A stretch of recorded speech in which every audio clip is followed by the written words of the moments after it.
Boa tarde, Padre Bona. Boa tarde. Então vamos hoje partir para a nossa primeira reflexão desta série que a gente projetou. E o tema escolhido foi o homem inserido na natureza. Eu passo de uma afirmação que se costuma encontrar nos livros: o homem existe, não existe nem sobrevive sem a natureza, ao passo que a natureza existe, sobrevive e continua existindo sem o homem. E essa relação do homem com a natureza, ela se pode verificar em vários patamares. São basicamente três. O homem, em primeiro lugar, é feito da mesma matéria-prima do que o resto da natureza. Não tem nada que a natureza não tenha, que o homem tenha, que não exista na natureza, em termos de elementos minerais, em termos de elementos físicos e químicos. Em segundo lugar, o homem está inserido na natureza e precisa dela, sobrevive a ela somente porque a natureza lhe oferece as matérias-primas que ele precisa para a sua sobrevivência física, alimentos e etc., matérias-primas para a sua habitação, seu abrigo, e matérias-primas para o resto do suprimento de todas as suas necessidades como um ser biológico. A natureza também, para o homem agora, num outro nível, porque até aqui o homem relaciona-se com a natureza praticamente de forma igual ao resto do mundo animal. Ele se alimenta dos frutos da natureza, ele se abriga dentro da própria natureza e ele se inspira na natureza para inserir a sua existência nela. Acontece que o homem se distancia do mundo animal pelo fato de ele ter inteligência racional.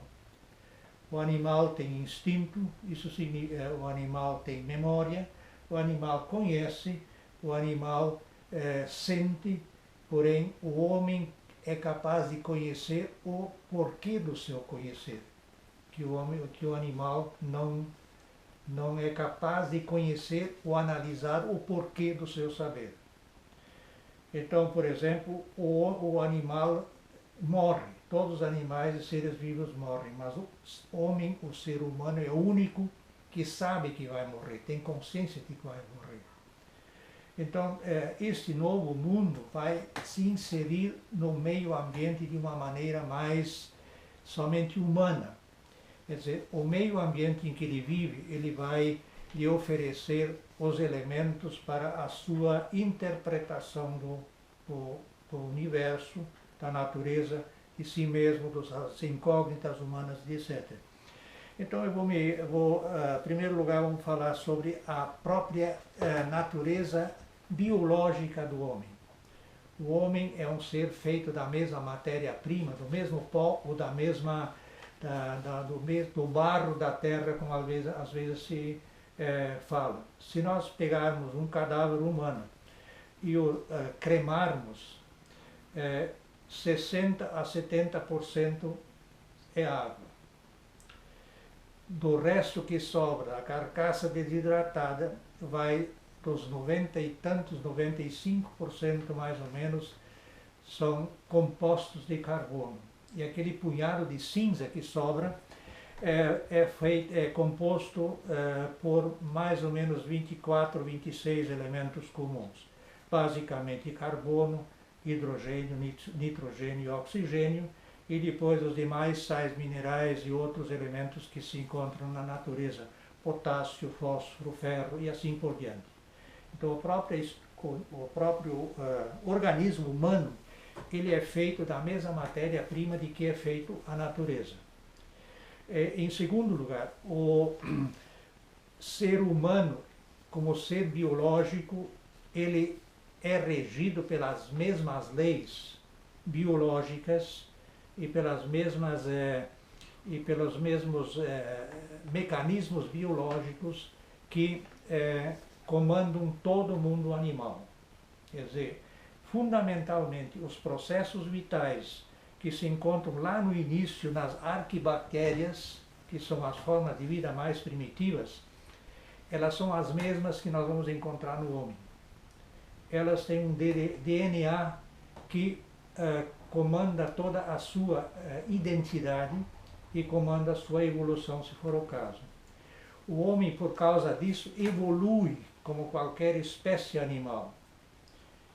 E não há nenhuma heresia nessa história se nós formos dizer que a partir do primeiro ser vivo, o que aconteceu depois disso, até entrar em cena o homem com a sua capacidade de raciocínio, é perfeitamente explicável pelas leis, as leis da genética, da herança biológica e, consequentemente, também pelas leis da própria da evolução que nós temos hoje como protótipo dessa concepção, o darwinismo. Pode ser explicado tudo dentro disso aqui, se foi assim é outra coisa, mas é explicável por métodos de análise,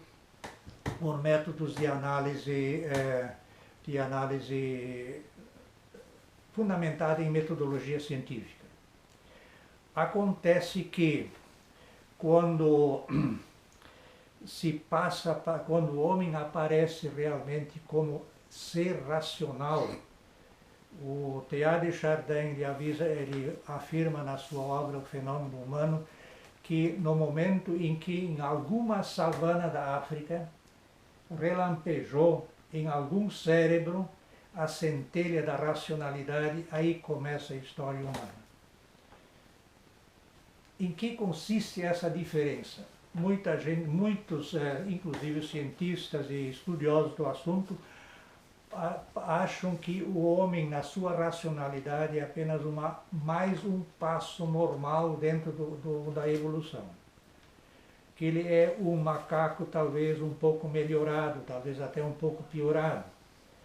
Mas se a gente for examinar o comportamento animal em relação ao comportamento humano, ele vai nos mostrar que o comportamento animal é fixo, estático, ele não admite mudanças dentro de certos limites de amplitude, ao passo que o homem é capaz de, aqui viria novamente retomar aquela afirmação que fizemos antes, que o animal sabe das coisas, mas o homem é o único que sabe o saber, sabe que sabe, ou é capaz de interpretar o seu próprio saber. Então, essa capacidade dá ao homem a versatilidade de observar, de analisar, de selecionar, de encontrar caminhos alternativos, às vezes completamente inesperados, em situações que ele precisa se virar na vida.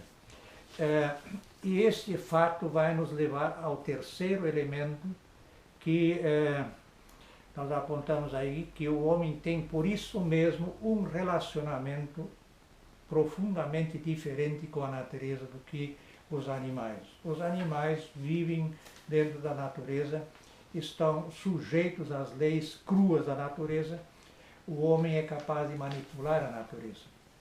Ele a transforma, ele em vez de caçar animais, ele domestica. Começou certamente com a caça dos animais, mas já com instrumentos que nenhum animal é capaz de fazer. Aquele primeiro machado de punho, que é de pedra lascada, é um primeiro instrumento rudimentar, sim, porém um grande instrumento para se defender na vida. E esse instrumento tão rude, tão rudimentar, ele é o protótipo de todos os outros instrumentos que foram depois desenvolvidos. Ele serve para cavar, ele serve para cortar, ele serve para bater, ele serve para manusear diversos elementos da natureza de forma precária, mas serve. E atrás disso, da fabricação de um instrumento desses, está a consciência que o homem tem e a capacidade de adaptar a uma finalidade as matérias-primas que ele encontra na natureza. E com isso ele vai construir as suas habitações, ele mora nas cavernas quando lhe convém, mas ele constrói artificialmente o seu ninho, o seu abrigo, ele fabrica abrigos para se proteger do frio, o vestuário. Ele manipula os alimentos naturais da natureza quando ele quiser. E um outro agora, além disso, o homem encontra na natureza que o animal certamente não encontra na natureza ou não se percebe, é que a natureza lhe oferece uma simbologia diversificada que o homem usa para se entender a si próprio. O homem vai observar, se nós formos observar a origem do conhecimento da astronomia, por exemplo, nós vamos encontrá-lo na astrologia. O que é a astrologia? A astrologia é nada mais do que a pessoa observando o firmamento, foi vendo lá figuras e a configuração das estrelas se apresentando em forma de figuras que simbolizam vicissitudes humanas, situações humanas diversas, e ele vai dando nome a constelação do Leão, da Virgem, etc., da Balança e assim por diante. A importância dos elementos da natureza fazem com que o homem lhes atribua, além das qualidades naturais físicas e químicas normais que os elementos têm, qualidades atribuídas. Por exemplo, é a água. A água tem a sua composição química, que é universal para qualquer elemento que seja água, porém o homem atribui a ele qualidades que não são mais qualidades nem físicas nem químicas. Ele interpreta, por exemplo, ou acha ou então se convence que a água é a fonte da vida, que tomando banho, tem culturas que tomam um banho no dia 1º do ano numa fonte que brota da terra, e com isso eles se prometem longa vida, ou eles acham que vai ter longa vida. Então, esses elementos todos, o simbolismo da floresta. Os nossos antepassados, quando vieram para cá, eles saíram de um contexto de natureza da Europa Central e do Norte, em que a simbologia, os símbolos da floresta, por exemplo, o carvalho era sagrado. Ele tinha outros tipos de árvores e plantas que simbolizavam, estar ligados com a sua própria percepção e concepção da vida. Aqui ele vai encontrar uma natureza completamente diferente, então ele vai transferir esse simbolismo do carvalho, por exemplo, para o nosso aqui, que seria o correspondente ao louro gaúcho, que mais ou menos representa o carvalho em termos de nobreza de madeira, em termos de significado. Então se criam expressões, por exemplo, como sólido como um carvalho, um louro. O rosto do homem parecia esculpido num tronco de louro. Quer dizer, aquele rosto esculpido num tronco de louro não era um rosto de qualquer pessoa, era uma pessoa importante porque esculpido numa madeira nobre. Ele tem o caráter de ele é sólido e incorruptível como o cerne da coajuíra. Ele tem uma personalidade de pinheiro. Então, todos esses simbolismos que se poderiam multiplicar em muito, podia-se entrar mais a fundo, eles formam o ambiente em que o homem vai viver e sobreviver, vai construir o seu ninho, e aí eu deixo para o Padre Bono falar sobre essa questão. Tá bom. Pois já se falou em natureza. Nós estamos acostumados a usar o termo natureza, mas é natural que deve ser assim. Natureza revela o que a coisa é. Para eu chegar e dizer isso é um homem, isso é uma telha, isso é um caminhão, isso é um cadarço, isso é um sapato, a natureza desse ser se revela a mim. Né? Agora, como eu chego a isso? Pelo ambiente. Você fala hoje do meio ambiente, ambiente natural, ambiente natureza. Ambiente vem da palavra latina ambire. Ire, aspecto dinâmico, ambulare, né? Andar ao redor. Então, o homem vive dentro daquilo que nós chamamos de natureza. Como acontece isso? Nós temos os nossos sentidos, desde que nós nascemos, nós percebemos que estamos rodeados de outras coisas que não somos nós.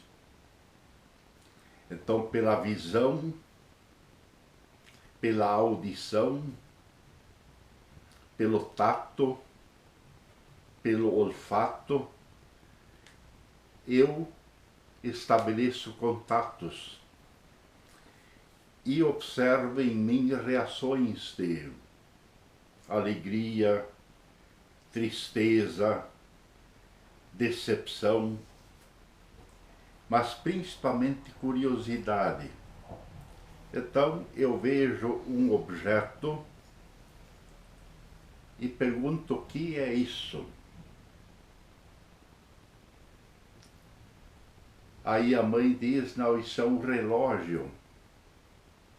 Serve para marcar a duração do tempo. Eu captei esse objeto pela visão, que se imprimiu na retina e se expressou dentro de mim. Ou pela palavra portuguesa relógio, bateu no ouvido, no tímpano, né? E se expressa, e com o tempo eu me transformo num conceito de relógio. Então, quando alguém me diz caminhão, eu sei o que é.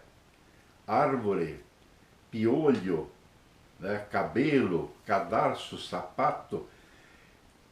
Isso eu captei, eu levei do mundo de fora para os meus sentidos, para dentro de mim, e aos poucos eu me torno o mundo, né? Sou uma expressão do mundo. Então nesse mundo eu ando, ambire, e interpreto então aquilo que eu chamo de natureza. Em filosofia se diz que natureza é o primeiro princípio intrínseco das operações do ser, né? Quer dizer, revela o que é. Então, o mais difícil, Kant diz que formulou 4 perguntas, né? O que posso conhecer? O que devo fazer? O que posso esperar e o que é o homem? O que posso conhecer? A filosofia responde. O que devo fazer é a ética, a moral. O que posso esperar é a religião, a esperança. E o que é o homem? Aí que vem o problema, né? Saber quem sou eu. O que é o homem? É a pergunta que todo mundo sabe. Dizer o seu nome é um som, ou ler,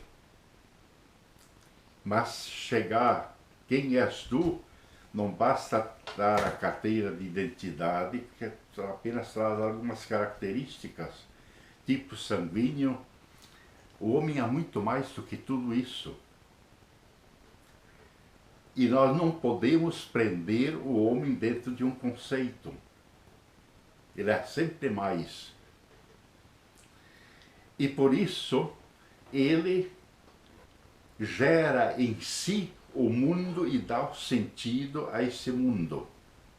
Forma a grande síntese. Ele se Certo. espelha, É, interpreta o mundo se espelhando-se nele. sei. Então, fica em aberto de qualquer forma as três grandes perguntas. De onde viemos, por que estamos aqui e aonde vamos? Sei. Então, essas três questões não são resolvidas pela ciência. Sim. Então o homem vive no ambiente, no meio ambiente. O que significa isso? Que ele, pelos seus sentidos, ele tem que gerar o mundo em si. Isso se chama conhecimento. A palavra conhecimento vem de dinheire, significa gerar. Nós constantemente geramos o mundo em nós. Na medida em que vêm novas perguntas e nós encontramos as respostas, nós estamos gerando em nós o mundo. Isto é algo fantástico, algo extraordinário. Então nós estamos vivendo nesse ambire onde nós caminhamos, onde nascemos, onde aprendemos a falar, onde comemos, onde nos divertimos, onde trabalhamos, onde vamos morrer. Como é que nós chamamos isso? A nossa querência, em português. Lá onde a gente quer estar, onde a gente pode estar, onde a gente realmente está. O alemão diz Heimat, o espanhol diz rincón, o italiano chama de paese, o inglês chama de home sweet home. Né? Lá onde a vida ocorre, lá onde eu, através das minhas janelas, que é a visão, audição, olfato, o gosto, o tato, eu vou descobrindo e vejo se as coisas são quentes, frias, se me alegram, se são amargas, né? Isso é o mundo que eu gero dentro de mim. Isso nós só podemos fazer pela apreensão. Isso significa apreender. Pelos nossos sentidos nós aprendemos o mundo e carregamos dentro de nós e organizamos em nós. Então eu sou conceito pai, que eu aprendi em casa. Agora, se meu pai foi violento, batia na mãe, eu tenho uma imagem errada de pai. Eu tenho bloqueio psicológico, né? Mesma coisa com a mãe, com o vizinho. Então, aí entra o modelo de outros me ajudarem, que nós chamamos de educadores, aqueles que trazem de dentro para fora, educere. Moldam a personalidade. Ao mesmo tempo eu vou apreender para mim, levar para dentro de mim, e ao mesmo tempo eu tenho que sair de mim sendo conduzido para ser mais. Isso só se dá naquele ambiente que nós chamamos família, pátio, casa, comunidade, sociedade, né? Querência amada, né? Heimat, isso é uma palavra riquíssima que se pode interpretar sob o aspecto econômico, político, religioso, todas as formas, tem todas as dimensões, porque tem a dimensão do ser humano. Agora, se nós realmente criarmos essa consciência de cidadania, de participar, então nós teremos uma querência melhor. e vamos dar um melhor sentido à natureza, porque vamos entender a natureza. Tá bom? Tá ótimo. Obrigado. Muito bom. Então, o que ele já faz assim? Vocês acabaram? Eu acho que sim. Vocês que sabem. Não, eu não sei se ele quer acrescentar Não, algo nós- mais. Ó, nessa- vocês podem errar que a edição faz mágica. Ah, é? É. A melhora, então, a edição A melhora? edição, tipo, aconteceu assim. O meu avô tá falando ali, né? Sim. E dá uma gaguejada, por exemplo, Uhum. que é bem comum. Aí eu corto aquela gaguejada e deixo só o Faz, texto limpa normal. o texto. Né? Eu limpo o áudio, limpo as Sim. imagens. E, tipo, tá gravando agora. Certo? Assim? Tá gravando. E a gente pode cortar essa parte que eu tô dando a instrução pra vocês. E... Sim, sim. Uhum. Que a Heimat sempre supõe algo construído, né? Uhum. Algo organizado, Uhum. exatamente para atender essas necessidades fundamentais que o homem tem, Uhum. de se conhecer a si mesmo, refletindo-se na natureza Uhum. e comunicando-se com os outros que têm uma percepção também da natureza. Uhum. Então, essa questão do mútuo aprendizado dentro de uma comunidade organizada, ela exige ou ela pede o arranjo da querência em termos físicos, de tal maneira que isto possa acontecer. Uhum. E, ao mesmo tempo, incentivar a consciência de que o relacionamento humano não se dá apenas por uma situação fortuita, mas ele é uma trama que vai se autoalimentando pelas percepções idiosincráticas ou pessoais das pessoas, ao encontro das outras das outras percepções que os outros têm. Então, todo este conjunto de coisas vão funcionar dentro de uma comunidade geograficamente organizada, com a infraestrutura própria para isso. Isso só se encontra num ambiente não urbano. Uhum.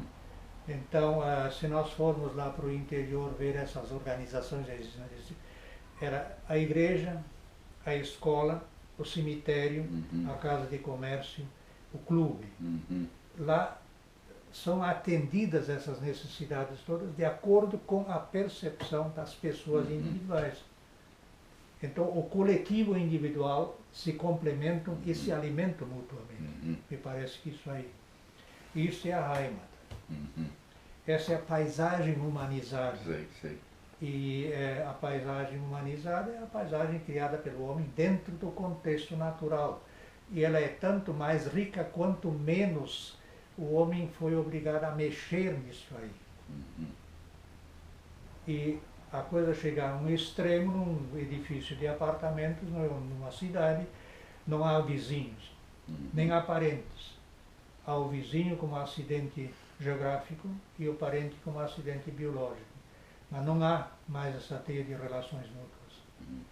Elas são impossíveis pela própria situação física.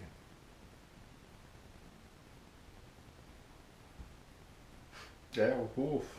Hof. Bom, no alemão, Lá a gente há tem- três Hs. Sim. Haus, Hof, Heimat e... Haus, Hof, Heimat... Falei o terceiro, o quarto, agora não me lembro de momento. Tá, vamos lembrar então. Espera um Heil. pouquinho. Heil. Haus, Hof, Heim, Heimat. Uhum. São os 4 conceitos que aí comandam que dão o sentido do que realmente acontece. Sei, sei. Porque a house é o lugar onde o sujeito nasce. Uhum. O Hof é a primeira porta aberta onde ele vai entrar em contato Então, com... as galinhas, os É, gatos, os exato. cachorros. onde ele vai... Então um aviso se vem alguém. Sim. Aí ele, no Hof, ele fica, começa os primeiros contatos para fora, e os mesmos contatos com a natureza, e talvez e com as pessoas ainda de dentro de casa. Por isso, Hof, proibir a entrada no Hof para uma pessoa, na minha terra, ao menos, era uma maior declaração de inimizade. Ah, é.